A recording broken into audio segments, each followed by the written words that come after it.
La seconde partie de notre débat consacrée ce soir à la mobilisation en France contre la loi El Khomri, et ce alors que l'économie française montre quelques signes d'embellie. Les chiffres sont là, on va en parler dans un instant avec nos invités, mais est-ce que le redressement est durable?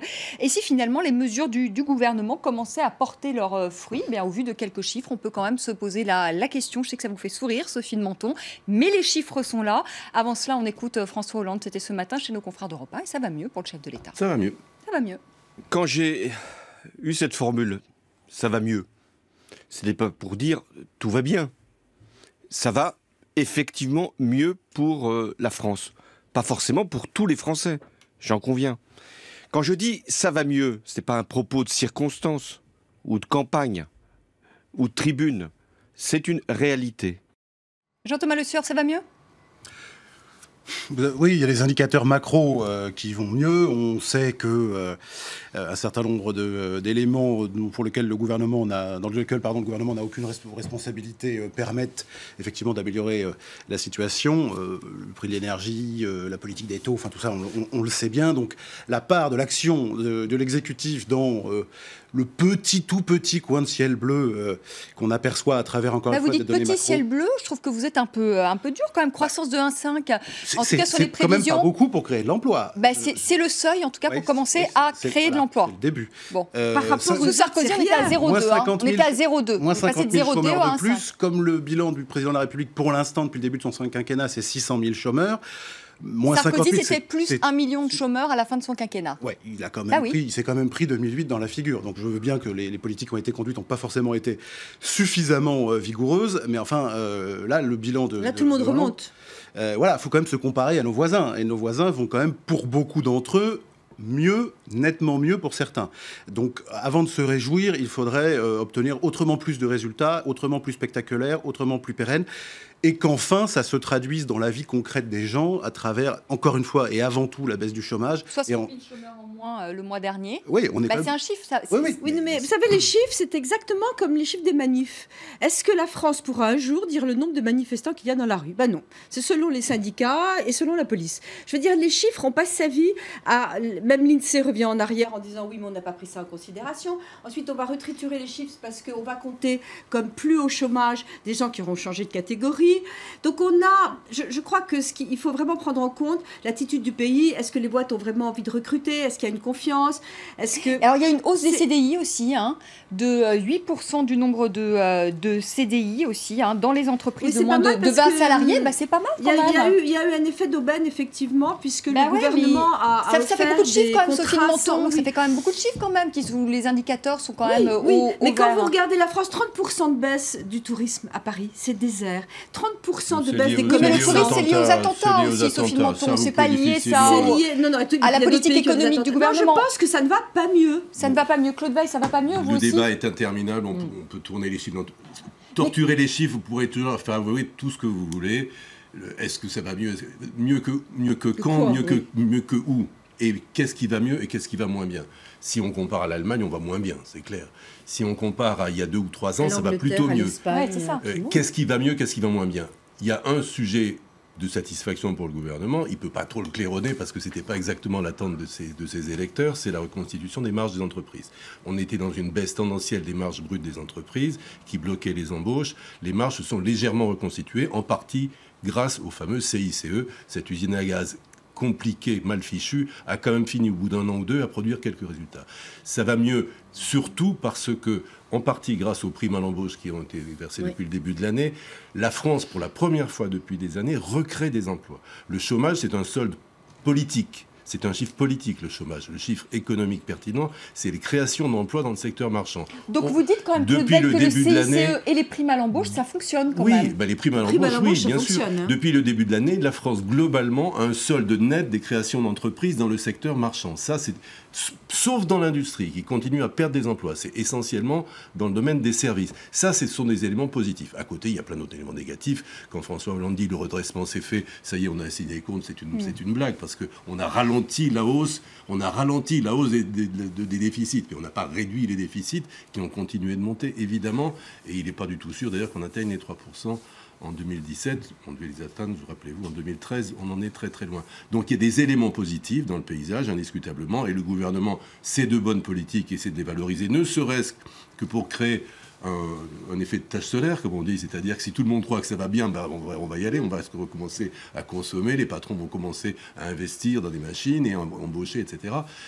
Et aussi, François Hollande essaie évidemment d'écrire la première page de sa campagne, c'est-à-dire mon bilan, contrairement à ce que tout le monde raconte, n'est pas nul. Vous voyez, j'ai des résultats, ça marche. Ma politique, elle a été critiquée, elle était mal comprise par une grande partie des gens qui ont voté pour moi et par la moitié de la gauche officielle, de la gauche. Mais le fait est que ça marche. Et une fois qu'il aura dit ça, il va passer à la phase 2. C'est moi, j'ai modernisé le modèle social français alors que la droite veut le détruire. Et là, l'entrée en campagne de la droite, pour lui, évidemment, va être un moment très, très faste, puisque les 6 mois qui viennent, Hollande avait réussi à vitrifier le paysage à gauche, personne n'ose bouger. Et à droite, ils vont s'engueuler pendant 6 mois. Et ils joueront à qui est le plus libéral. Donc Hollande va pouvoir dire, attendez, moi je défends le modèle social français, la droite veut le détruire. Et dans un troisième temps, il présentera, seulement quand il aura annoncé sa candidature, son projet d'avenir. Donc là, il est dans l'écriture, dans son storytelling. Simplement pour faire un peu le pont avec ce qu'on disait précédemment, je pense que l'affaire El Khomri, la loi travail, est un énorme bug dans ce scénario qui a été très très mal pensé et très mal exécuté. Pourquoi ? Parce que aujourd'hui, la priorité des priorités pour Hollande, c'est d'étouffer une candidature sur sa gauche. C'est d'arriver à rassembler tant bien que mal l'ensemble de la gauche, parce qu'il n'y a qu'à cette condition qu'il peut franchir le premier tour. Et se coller aujourd'hui une guerre ouverte avec Madame et ses amis, qui représentent quand même 15 ou 20% de l'opinion française, ceux qui n'ont pas du tout accepté le tournant social libéral, c'est s'handicaper très très lourdement, parce que rassembler la gauche à la fin de l'année, ça va être très compliqué. Ça date pas de là. Juste pour intervenir. Sabina Isedan, est-ce que vous avez le sentiment, ce président de gauche, qu'il a fait une politique de droite ces 4 dernières années ? Alors c'est une politique économique de droite, en effet. C'est une politique économique. La droite est bien mauvaise alors. Oui. Ces réformes qui ont été menées, ce sont les mêmes qui ont été menées auparavant. On les a accentuées. Donc, qui détruit le modèle social français aujourd'hui ? C'est notre président et c'est notre gouvernement aujourd'hui, qui a été élu sous le nom d'un parti dit socialiste. Donc aujourd'hui, la politique qui est menée, en effet, c'est une politique qui vise à précariser davantage les salariés. C'est une politique qui vise à faire en sorte de développer l'emploi précaire, l'emploi à temps partiel, l'emploi à temps réduit, comme ce qui se passe en dehors de nos frontières, que ce soit en Allemagne ou au Royaume-Uni, où le taux de pauvreté a explosé, notamment en Allemagne. On a eu une augmentation du taux de pauvreté avant les lois Hartz, à maintenant une augmentation du taux de pauvreté de près de 5 points. Mais Jean-Thomas Le Sieur, vous répondrez, est-ce qu'il ne vaut pas mieux avoir un emploi précaire que de ne pas avoir d'emploi du tout ? Aujourd'hui, l'objectif en France pour les personnes vous n'avez pas répondu à la question, un emploi, est-ce qu'il vaut mieux ne pas avoir d'emploi du tout ou avoir un emploi précaire ? Il faut avoir un emploi qui permette de vivre, un emploi avec une réelle qualité. Les personnes qui recherchent un emploi aujourd'hui... Ça, c'est dans mon idéal, mais... Non. Aujourd'hui, on nous dit qu'il y a une légère augmentation de la croissance, une amélioration de la conjoncture économique. Faisons en sorte que cette amélioration de la conjoncture économique bénéficie à tous, par un meilleur partage du travail, un partage collectif, par une réduction individuelle du temps de travail. Ça n'existe pas. Ça existe, madame, ça existe depuis un siècle. La réduction collective du temps de travail. Mais les 35 heures n'ont pas créé d'emploi. Ah si, alors entre 96 et 2001, le taux de chômage, tout à fait, mais les évaluations économiques, ça détruit durant cette période, si je prends durant cette période, entre 96 et 2001, il y a eu 2 millions de créations nettes d'emplois. Les évaluations économiques montrent de tous bords, montrent que les créations d'emplois imputables aux 35 heures ont été de l'ordre entre 400 000 et 500 000 emplois créés par la réduction du temps de travail. La réduction collective du temps de travail, c'est ce que l'on connaît, c'est ce que les pays développés moins, parce que là, visiblement, les 35 heures, 32 heures, c'est la partagée de manière collective. Partagée de manière collective et pas de manière individuelle. Parce que ce qui se passe... Pardonnez-moi. Excusez-moi. Ce que vous me dites, c'est qu'il faut travailler encore moins. Oui, mais encore plus de travail. Tout à fait. Vous dites, il faut pas être aux 35 heures, il faut être aux 32 heures. Qu'est-ce qui se passe en Allemagne ou au Royaume-Uni ? Eh bien, il y a une réduction individuelle du temps de travail. C'est-à-dire que cette réduction individuelle, elle passe par l'accentuation, par le développement des temps réduits, des contrats temporaires, des contrats saisonniers, des contrats à temps partiel. Et qui sont les premières victimes de ces contrats? Il y a près de 30% des emplois en Allemagne ou au Royaume-Uni qui sont des emplois à temps partiel. Qui sont les premières victimes de ces contrats, de ces emplois à durée à temps partiel? Eh bien, ce sont les femmes. Près de la moitié des femmes en emploi sont à temps partiel dans ces pays. Et ça, c'est un réel problème. Ce sont toujours les premières victimes de ces emplois précaires. Et la question qu'on veut, c'est est-ce qu'on veut une amélioration de la conjoncture économique qui bénéficie à tous par un meilleur partage des richesses, en créant des emplois publics, vers une transition écologique, en répondant à des besoins sociaux, en répondant à la dépendance, aux politiques, en menant des politiques qui visent à répondre à la petite enfance, à la santé, à l'éducation. Ce sont des mots. Ce sont des mots, oui, ce sont des mots, ce sont des politiques qui permettent de créer des emplois. Des emplois de qualité, madame. Les politiques ne créent pas d'emplois, ce sont des mots. Là, ce qui crée de l'emploi, c'est un environnement favorable pour donner confiance aux entrepreneurs, pour recruter, pour se séparer de l'entrepreneur dès que le carnet de commandes ne va pas bien, pour accepter, parce que vous avez raison sur les femmes, il y a aussi 50% des femmes en travail réduit qui le choisissent, parce qu'elles choisissent de travailler moins, 50%, il y en a 50% qui ne choisissent pas, mais elles le choisissent. Ensuite de ça, je veux dire que vous enlevez toute confiance, toute liberté. Il faut rendre leur liberté aux Français. Il faut, là, heureusement, d'ailleurs, les gens commencent à se mettre à leur compte. Madame, on est en train de changer d'univers. Il y a une ubérisation dans le monde qui va librement changer. consenti pour ces femmes à partir du moment où on ne développe pas des modes de garde collectifs qui soient suffisants. Oui, écoutez, le collectivisme, moi, je peux pas répondre. Là, je sais plus, je suis au bout. Là. Ce sont des services publics, madame. Nous vivons dans un pays où il existe des services publics. Ou associatifs. Vous n'aimez pas l'individu. Vous êtes que dans le collectif. Moi, j'ai confiance dans l'individu, la responsabilité individuelle. Qui permet à nos femmes d'avoir un taux d'activité bien supérieur à celui de l'Allemagne. Redonner au privé tout ce qui peut être donné au privé. Car nous avons une fonction publique, et non pas des fonctionnaires, j'insiste, qui sont des gens très bien, une fonction publique pléthorique dans certains domaines, absurde. Il faut redonner. Pourquoi est-ce qu'il y a un mec qui jardine dans le jardin de la sous-préfecture et qui a un emploi à vie avec des jours de carence, et que le type qui vient de monter sa jardinerie à côté peut pas aller tondre le jardin de l'hôtel de ville? Je veux dire que c'est n'importe quoi. L'État prend des boulots qui devraient revenir au privé. Il faut garder les missions régaliennes de l'État, mieux payer les fonctionnaires. Je suis d'accord, certains hôpitaux, la police, les services publics, et redonner une partie. Je pense que l'éducation, le succès incroyable, on est en train de chuter vertigineusement. Le niveau, rien ne fonctionne avec la plus grande armée. Parce que rien ne fonctionne parce qu'on n'a peut-être pas assez aussi de moyens. Il n'y a pas assez de moyens dans les écoles. On n'est pas capable de savoir. Il n'y a peut-être pas assez de moyens au niveau de la police. La police de proximité qui a été supprimée. Pas pareil, mais on a la plus grande armée d'éducation nationale qui existe en Europe. On n'est pas capable de dire le nombre de fonctionnaires qu'on a. Alors justement, Claude Veil... Une armée assez pacifique quand même, rassurez-moi. Oui. Elle est très pacifique. Hein. Claude Veil, un mot justement sur les propositions qui sont faites par l'opposition, parce qu'il y a Alain Juppé quand même qui a sorti son programme économique cette semaine. Ce qu'on peut dire quand même, c'est que c'est toujours les mêmes recettes qui ressortent. Il n'y a rien de nouveau. Mission régalienne, il n'y a rien de nouveau, il y a une alternative. Quoi? Qu'est-ce qu'il y a de nouveau? Suppression de l'ISF, on l'a entendu. Si les candidats de la droite mettent en œuvre ce qu'ils annoncent, ça serait une vraie rupture. Oui. Ça sera une rupture. Oui, mais la question c'est, vont-ils la mettre en œuvre? Parce que ces réformes, ça fait 20 ans qu'on les entend. Ça serait une rupture totale par rapport aux politiques qui sont menées, en gros, depuis 1945, dans le fil du programme du Conseil national de la résistance. En gros, nous sommes dans un état d'économie mixte depuis 60 ans. Là, on va vers ce que propose François Fillon, c'est véritablement une rupture libérale, thatchérienne. Est-ce que l'opinion française, la société française y est prête? Est-ce que la société française y est prête? Personnellement, je ne le crois pas. Quand j'entends parler de supprimer 200, 300, 400 000, il y a une compétition incroyable, 400 000 fonctionnaires, on ne dit jamais où. On va économiser 100 milliards, 150, 200 milliards, qui dit mieux, où on n'en sait jamais rien. Il y a quand même un peu... Il y a quand même un petit peu d'illusionnisme dans tout ça. Et moi, je me souviens, parce que j'ai un tout petit peu de mémoire, que quand on disait à Nicolas Sarkozy, les mêmes d'ailleurs disaient à Nicolas Sarkozy, enfin, tu fous rien, tu avais annoncé la rupture, on ne la voit pas, elle est où ta rupture, etc. Il répondait, n'oubliez pas que dans ce pays, on coupe les têtes des rois. C'est vrai. Je pense que ça va être difficile, mais Jean-Thomas Le Sur, quand même, je vous redonne la parole, Sophie de Menton, justement sur l'alternative politique et notamment ce qui est proposé à droite. Aujourd'hui, est-ce que ce n'est pas toujours les mêmes rengaines? On les ressort quand même, c'est-à-dire les suppressions des fonctionnaires, 300 000 fonctionnaires en moins, réduction de la dette de l'État, suppression de l'ISF. Ça fait des années qu'on entend ça et une fois arrivé au pouvoir, il ne se passe plus rien, ou en tout cas il se passe peut-être un quart de ce qui est annoncé. Il y a deux choses. Je pense que d'une part, effectivement, et tous les candidats aux primaires qu'on peut rencontrer vous le disent, ils ont un vrai problème de crédibilité, puisqu'effectivement, ça fait 2 fois, 3 fois qu'ils promettent les mêmes choses et qu'ils ne le font pas. Donc il y a un vrai sujet là-dessus. Et pour l'instant, ils arrivent quand même difficilement à convaincre les électeurs. Et ensuite, surtout, c'est qu'on ne fait pas un programme là-dessus. On fait un programme sur quelle France où est-ce que je vous emmène, quelle France. C'est la vision en fait, c'est ce qui manque. Pour l'instant, on l'a pas. C'est pas un programme en soi de réduire la dépense, de réduire le nombre de fonctionnaires.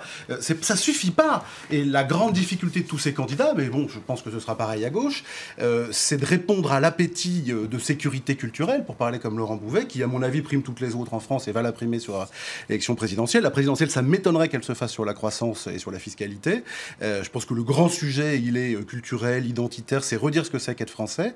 Et là-dessus... vous pensez que la campagne va jouer là-dessus encore? Oui, j'en suis avec un Front National au niveau où il est, avec des angoisses qui se manifestent de 1000 façons. Voilà. Et donc je pense qu'il y a, et c'est là où vraiment je ne vous suis pas, je pense qu'on n'a pas de sondage, mais je pense que les Français sont assez prêts à entendre autre chose et à organiser autre chose, notamment très décentralisé, très subsidiariste, avec beaucoup d'engagement dans la société civile. Ils sont pour la retraite à 65 ans, pour la dégressivité des allocations de chômage. C'est pas un sujet, mais je pense que par exemple, on peut faire... que les Français, actuellement la cessation de moyenne faire la révolution de l'autonomie à l'école sans problème. Ça doit être 57 ou 8 ans. Il resterait 8 ans à tirer en attendant la retraite. Si vous supprimez le chômage au bout d'un an, c'est-à-dire qu'on laisse les gens pendant 6 ans ou 7 ans au RSA. Il y a quand même d'énormes problèmes. Bien sûr qu'il y a d'énormes problèmes. Enfin, il y en a quand même aujourd'hui, d'énormes problèmes. Oui. Donc, je vous dis que la révolution de l'autonomie à l'école, ça pourrait se faire sans problème. Ce qu'il faut, c'est l'expliquer avant, l'expliquer sans cesse, avec des mots compréhensibles, et créer de l'adhésion. Et c'est ça que ne savent pas faire pour l'instant, et depuis longtemps, et encore pour l'instant, bon nombre de nos responsables politiques. Avec un seul problème, c'est qu'il n'y a pas un membre du gouvernement, à part Emmanuel Macron qui a été 2 ans dans une banque, il n'y a pas un membre du gouvernement qui est passé un jour en entreprise. Et parmi, j'ai fait faire le calcul... Si, Arnaud Montebourg. Il n'est plus au gouvernement. Oui, d'accord, mais enfin bon... il a été obligé d'aller à l'INSEAD après avoir été ministre pour apprendre ce qu'il aurait dû faire. Mais on a actuellement, y compris dans les candidats, pratiquement 0 jour de présence en entreprise, à part Sarkozy qui a été avocat. C'est à peu près la même chose. Et donc, je crois qu'on ne peut pas réformer un pays sans comprendre exactement le mécanisme de la création d'emplois, ce qui emmène les gens, parce qu'un patron, pour que sa boîte marche, il faut emmener les gens. Il y a des projets d'entreprise, c'est tout à fait vrai ce que vous disiez. Et je pense qu'il y a un thème qui peut convaincre les Français, si on est capable de l'expliquer, c'est leur redonner leur liberté. Les Français aujourd'hui, on les prive de liberté partout, on leur vend qu'ils ne peuvent pas exister sans un État nounou qui s'assure de leur santé, de la façon d'arrêter de fumer, de la couleur des paquets de cigarettes. Je veux dire, c'est insupportable. C'est toutes des privations de liberté permanentes pour leur bien. Donc je pense que là... Je ne peux pas vous laisser dire ça, allez, excusez-moi. Sabina Isenab. Pour que les entreprises créent des emplois, il faut remplir leur carnet de commandes. Et vous le savez peut-être mieux que moi. Vous allez me dire que vous le savez mieux que moi. Je le sais, donc il faut remplir le carnet de commandes des entreprises. Ce qu'elles veulent, c'est également des salariés formés. Ce qu'elles veulent, c'est des services publics. Ce sont des autoroutes, ce sont des trains, ce sont des hôpitaux pour soigner leurs salariés. Des infrastructures, pas des services publics. Pas des services publics. C'est de permettre à leurs salariés d'être en bonne santé, d'être productifs. Aujourd'hui, la France est un des pays les plus productifs au monde. C'est un pays attractif en termes de création d'entreprises, en termes d'attractivité des entreprises étrangères. Ça, les chiffres sont avérés, ils sont incontestables. Et donc, vous remettez en cause ces chiffres, vous remettez en cause cette réalité économique. Oui, vous savez, et cette réalité économique, elle s'appuie également sur nos infrastructures perdues par nos dépenses publiques. La vallée de l'Arve, quand vous dites qu'on est très attractif, c'est vrai, et je trouve ça terrible. Les étrangers, je le vois bien dans mon mouvement, ils viennent acheter des boîtes, ils les vident et ils les mettent ailleurs. Et ils veulent acheter des boîtes sans salariés français parce que c'est un drame. Donc la façon dont les étrangers aussi apprécient nos entreprises est très fonction et ils vivent la même chose que nous, donc c'est pas forcément une bonne chose. Donc je suis désolée, ça se passe pas comme ça. Il y a vraiment besoin d'un changement de structure, d'une confiance dans le pays que nous n'avons pas. Vous voulez d'un modèle qui détruise notre protection sociale, vous voulez d'un modèle... Mais pourquoi je veux rien détruire du tout où les classes moyennes et les classes populaires ne pourront pas soigner. Allez, on ne mettra pas d'accord, on va continuer à tenter ça. Davantage. Pas du tout envie de mettra pas la d'accord. protection sociale. Allez, Sophie de Menton, Sabina Isenab, un mot, Claude Veil, un mot. Est-ce que François Hollande nous a conduit, comme il le dit, vers la social-démocratie ? Est-ce que malgré tout, il n'a pas un peu changé le modèle? Moi, je pense que François Hollande... Est-ce que l'histoire ne rendra pas un peu justice? Je pense que l'histoire retiendra que François Hollande est l'homme qui a essayé de changer le moteur de la gauche en roulant. Et le cherchait-il? C'est-à-dire, ce n'est pas ce qu'il a annoncé, mais le fait est qu'il est arrivé au pouvoir avec probablement la conviction intime que le modèle socialiste keynésien traditionnel était inadapté au monde d'aujourd'hui et qu'il fallait s'orienter vers un modèle de type mix social-libéral. Et il a essayé d'amener la gauche à faire cette mue culturelle et il a en partie réussi et en partie échoué. Je crois que c'est assez juste comme analyse. Allez, on se quitte là-dessus. On va tout de suite. Merci à tous les quatre d'avoir participé à ce débat et on va tout de suite accueillir Karim Yayaoui qui fait son grand retour. Un œil sur les médias, c'est tout de suite.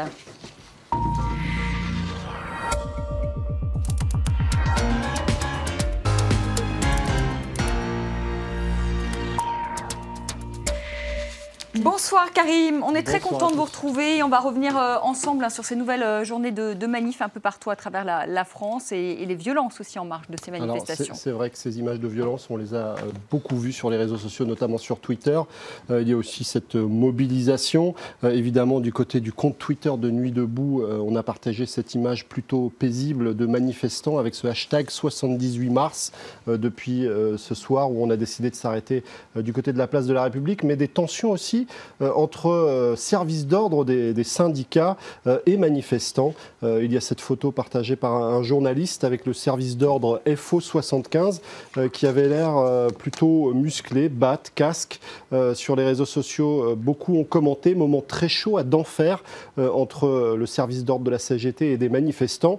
Et pour preuve, on a vu un certain nombre de manifestants arborer des pancartes comme celle-ci. Le but du service d'ordre, faire taire ceux qui luttent. On sent bien qu'il y avait de la tension à tous les niveaux. Et puis il y a aussi ces militants CGT qui s'en prennent aux casseurs, ces petits cons qui travaillent pour le gouvernement en faisant ça. Alors évidemment, on a aussi beaucoup parlé de la phrase de François Hollande, je ne céderai pas sur la loi travail, commentée sur les réseaux sociaux notamment par les politiques à gauche comme à droite. Il y a ceux qui ironisent, comme ce prof d'économie, qui retweet un tweet de François Hollande qui date de 2012. Le seul droit que nous avons, c'est le droit de manifester autant que nécessaire. C'était à Lyon en 2012. Jean-Luc Mélenchon, lui aussi, a tweeté et il a été assez explicite avec ce tweet. Hollande, selon lui, provoque le blocage du pays. C'est la fin du règne dans la confusion et l'exaspération. Gérard Filoche, qui ne mâche jamais ses mots, lui aussi souligne que Chirac disait qu'il ne retirerait pas le CPE 2 jours avant de le retirer. Pareil pour Hollande, avec cette loi qui, selon lui, casse le code du travail. Et François Fillon, lui, considère qu'il y a un vrai problème d'impuissance de l'État à travers l'impuissance du président de la République. Les médias qui ont également retenu un petit lapsus de François Hollande. Alors, largement relayé par les médias, notamment aussi sur le site de Marianne. François Hollande qui, pendant 1 heure, s'est exprimé du côté d'Europe 1 pour défendre cette loi travail, mais aussi plus largement son bilan. Il a dit si je ne suis pas, si la gauche n'est pas reconduite, ce sera la droite qui l'emportera. François Hollande qui soulignait qu'il n'y avait pas d'alternative à gauche, ce qui fait bondir Caroline de Haas, qui l'invite à faire un petit tour du côté de chez Afflelou pour s'offrir des lunettes et s'apercevoir qu'il y a peut-être une alternative à gauche. Certains soulignent que ces mots de François Hollande, au-delà de ce lapsus, soulignent qu'il est déjà candidat. La journaliste Sonia Mabrouk explique que François Hollande a déclaré qu'il ne voulait pas faire de prophétie sur le chômage. C'est une façon de ne plus lier son destin à la courbe du chômage. Ou encore Albert Ripamonti, qu'on connaît bien ici, qui explique que pour la première fois, François Hollande attaque directement les propositions des candidats de droite. Et c'est peut-être là le meilleur indice de sa candidature. Et puis il y a la pression qui vient aussi de la gauche. On a vu cette opération de communication d'Arnaud Montebourg qui a gravi le mont Beuvray accompagné de nombreux journalistes sans pour autant déclarer grand-chose. Le site du Lab Europe 1 s'arrête un instant sur cette petite anecdote. On l'a empêché de monter dans une Mitsubishi. Lui, le chantre du Made in France, finalement, il a pris une Clio pourrie pour quitter les lieux. Et puis Slovénie ou... sans doute. Et puis il y a cet article peut-être à lire du côté du Huffington Post qui nous explique que François Hollande, eh bien, ça risque d'être un petit peu compliqué pour lui, pris en étau entre Montebourg et Macron. Merci beaucoup, merci Karim pour votre chronique. Merci encore à tous les quatre d'avoir participé à ce débat. Merci à vous de l'avoir suivi. Très belle soirée sur France 24, tout de suite le journal. Et je vous retrouve demain soir à partir de 18h, heure de Paris.